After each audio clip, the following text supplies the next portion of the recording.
Hello, my name is Jerry Wise, and I'm a therapist at Family Tree Counseling Associates in Carmel, Indiana, just north of Indianapolis. And this video is entitled Building an Emotional Backbone. I think there are many misunderstandings about what emotional backbone is. I tend to like the family systems approach to an emotional backbone versus just, say, an assertiveness model. Because oftentimes, I believe people confuse being louder, being stronger, saying things more angrily, speaking up without knowing how the system is going to be affected by that, and then speaking up in a wiser way versus just speaking up and maybe speaking up out of part of ourselves that are actually unhealthy. Because I believe actually expressing assertiveness or being strong can sometimes more often serve the status quo than actually change anything or be different. Actually, it just ends up being the same cycle over and over again. It's just now you're the persecutor and they're the victim. Then it goes from you're the victim to they're the persecutor, and vice versa, and it goes round and round. And that's not my idea of having an emotional background or backbone. How I see that is basically it's just repeating the patterns over again. It's just people switch chairs at the same concert. Well, I want to go to a whole different concert and a whole different ball game to have emotional backbone. Many of us who grew up in dysfunctional families in which we find both codependence and counterdependence. Codependents are those who are more minus plus, I'm not okay, you're okay. Counterdependents come from more of a position of I'm okay, you're not okay. A plus minus, and I think emotional backbone requires a plus plus approach, but that's very hard for codependents and counterdependents. Counterdependents are people controllers, codependents are people pleasers. Neither have healthy, strong emotional backbones. And again, I believe a healthy emotional backbone ends up being a plus plus, or the old transactional phrase of I'm okay, you're okay. And I believe that's a very important relational stance, because if we don't take an I'm okay, you're okay approach, then we are going to remain in the status quo of patterns that don't work, and we're going to continue to perpetuate dysfunctional patterns in our relationships. Most of us are searching and desiring more emotional backbone. We want a strong sense of self. We'd like to have an ability to be less reactive. We want to be less shaken by conflict. We want to be able to state our wants and needs clearly. We want to stand firm with boundaries. We want to be able to say no in a healthy way without guilt. We want to reduce the plus and minus and plus life we have created around us. We want to not undermine ourselves with our abandonment, shame, fear of reactions, or ACOA issues. We want to know what is normal and expect what is normal for my life, to discover what I want and need, to discover who I am, not a self based on who others think I am or need me to be, and to overcome our allergy to intimacy and be able to receive and to give real love. That's kind of my view of having an emotional backbone. We also want to I want to encourage those who are watching this video to maybe avoid the quick fix, because there is a quick fix out there. There's lots of them. There's tons of books that say do A, B, and C, and you will have an emotional backbone. Actually, when I've talked with people and people have tried those approaches, again, they end up repeating the patterns only from a different chair in the room. They haven't changed the room, they haven't changed the rules, they haven't changed the game, they've just switched their position around a little bit. And that maybe we can start trying a deeper fix or a more permanent fix. When we try to change ourselves from the outside in, we often end up feeling defeated when we find ourselves back in our old ruts. And we find we can't keep the change going. In other words, if somebody says, well, you just need to speak up, you just need to say something. Well, there are times we do need to say something. I'm not against saying something, and I'm not against speaking up. The difficulty is, if there is an entrenched pattern that exists and in a relationship imbalance that exists in a relationship, and you speak up, that can cause lots of problems and difficulties if you're not prepared for them, if you don't know what to do as what's my next step, if you don't predict possible outcomes so you can make other and prepare other responses and other behaviors so that we can keep the change going. Often that one little tip is not helpful enough. We need a lot more, or need more information. We need to be able to observe more to actually make the change stick. Here are a couple examples. A wife goes home and states to her husband that she wants some time away from the kids and her husband and have the girls' night out or girls' weekend with her girlfriends. And she has read that she needs to stand up for herself and tell or demand to her husband to hear her. Her husband then goes on the surface and, quote, allows her to go, but then ends up calling her numerous times per day out of his anxiety or his controlling and abandonment issues. This ends up ruining her trip. The wife gives up and says, it's just not worth it to stand up for myself.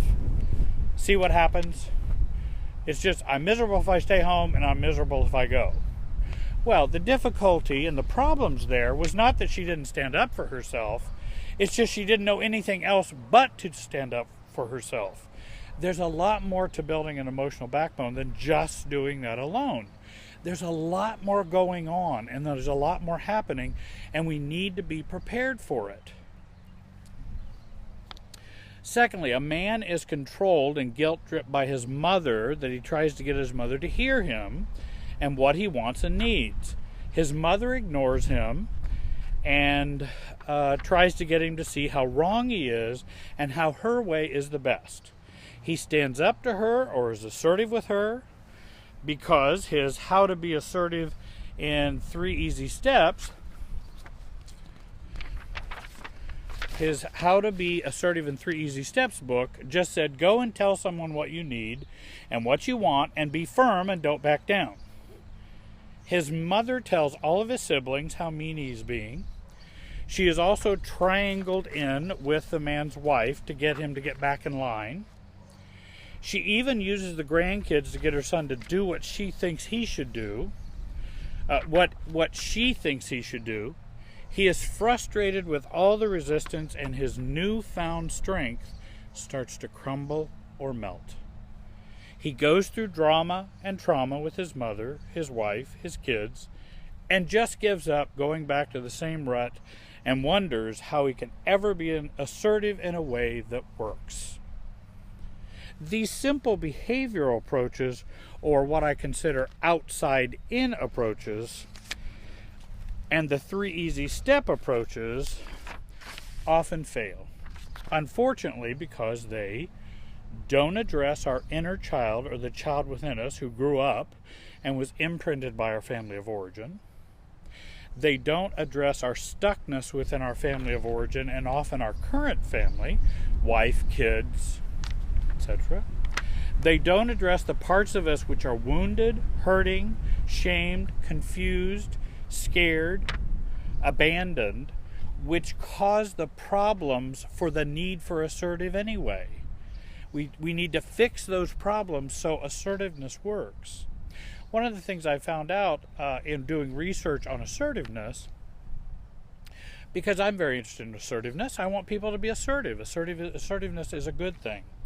But what they found in the assertiveness training is this. If one is just taught assertiveness, number one, it won't last. And number two, if you don't fix self-esteem, it won't be effective, no matter how much training you do on assertiveness. So what that means is there are other factors involved that make assertiveness work. It's not just assertiveness alone that fixes it. Often we don't address the larger emotional system, only what I should do, and does not inform us as to what to expect, how to deal with the responses, how to maintain an ongoing life of assertiveness, or strengthening our emotional backbone. And often it does not deal with the enmeshment and fusion, which has often caused the lack of assertiveness in the first place. And I'm talking about a wider inside-out approach to building emotional backbone. Let me give you another example of outside-in approach, which does not take in enough information, nor does it see a wider system picture, and leaves the assertiveness seeker or backbone builder with a jelly backbone. For example, dad tries to be firm with the child. Child goes to mom. Mom undermines dad. Dad tries harder to be firm or strict with building discipline in the child, gets undermined by mom. Child becomes rebellious and dependent on mom. How has dad's assertiveness worked? Not well. Now, why not? He's doing all the right things. He's voicing his needs. He's expecting compliance. He's stating things clearly. He's dealing with the relationship with the child in what he thinks is a proper parental way. The problem is there's a triangle going on which is not being dealt with, which will then end up affecting the child, and also undermining the, quote, backbone or strength of the other parent. And if we don't deal with those, you can be as assertive as you want. If you're going to be undermined all around the place, it's not going to be very effective, and you're going to find yourself feeling weak and ineffective again, and thus give up on trying, because you see, what's the use? So do we tell dad to just go get some backbone and go be assertive? Well, no. He should just get more emotional backbone with mom, and then their child will be all right, right? So he should just go to the mom and say, stop that, and be more assertive with her. No, often it will only get worse. The approach is too simple, too external, uses a non-system way of looking at dynamics, and does not take in enough information. It does not see enough. And I call this kind of a straightforward linear approach, which often ends in failure. In other words, just go do this, go directly and say this, or do this, or be this way, but it doesn't take in system dynamics. Now, occasionally, this approach will work accidentally. So, on occasion, it actually will work. But I think it works less often than it actually... That it more often does not work than work. And it certainly doesn't usually work over time, over the long haul. Affair recovery is another approach which does not lend itself to overly simplified assertive behavior. The wife has an affair, the husband feels hurt and wounded, the husband believes being strong and assertive, and now begins to set boundaries and be more vocal about what he wants and what he wants his wife to do and not do. He is using his voice now, he's being strong, he's being assertive, but what happens with this power, assertive, linear approach? Do things get better or do they get worse? Well, accidentally, sometimes they get better. Most of the time, things get worse. And the wife finds her husband even less attractive. She finds him controlling, confused. She feels mixed feelings about the marriage and does not focus on herself, but on her husband's newfound negative, pushy, police state assertiveness. And things get worse. So I've told you some ways in which things don't work very well. So what do we do? Is there a way out? Well, I believe there is. And let me share 2 points. Emotional backbone is mostly a fight between us and us, not between us and others. Power has to happen within me before I expect other people to take me seriously, to respect me, to hear me. Things have to happen within me. Oftentimes we don't do that work and just expect them to happen in other people and wonder why they don't. Heal and recover from the demons of the past will begin to stop the fight between you and you. Others take advantage of the internal fight we experience. For example, we can remain firm or set boundaries because we can't remain firm or set boundaries because we feel too much guilt or too much shame, too much fear of abandonment, too much fear of rejection. So if you try to come out punching, you're going to end up weak again because you have too many of these fears going on. So just being strong externally is only going to scare you more. And how's that going to help you? We have to deal with the internal. Second of all, having emotional backbone does not simply occur because we have learned a few steps or some simple behavioral changes. I'm not against learning new behavior or learning some assertiveness training. And in fact, I think once you begin to change internally, it can be very useful. But to have success, deeper issues and systemic stuckness must be addressed.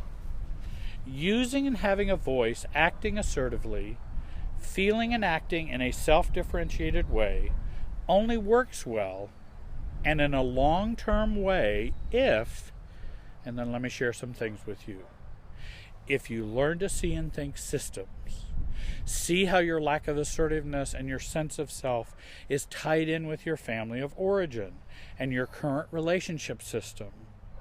Secondly, learn to calm yourself in highly charged emotional relationship situations.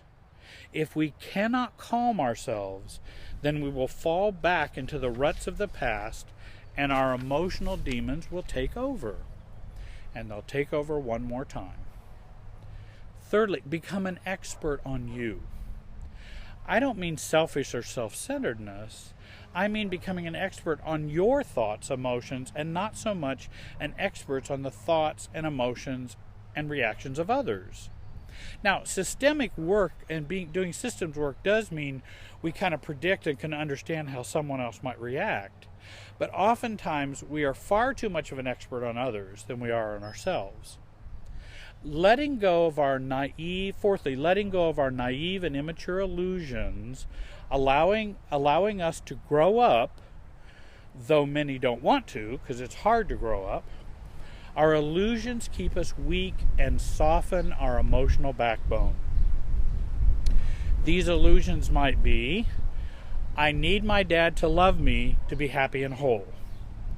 I need my husband to think I'm special to be happy.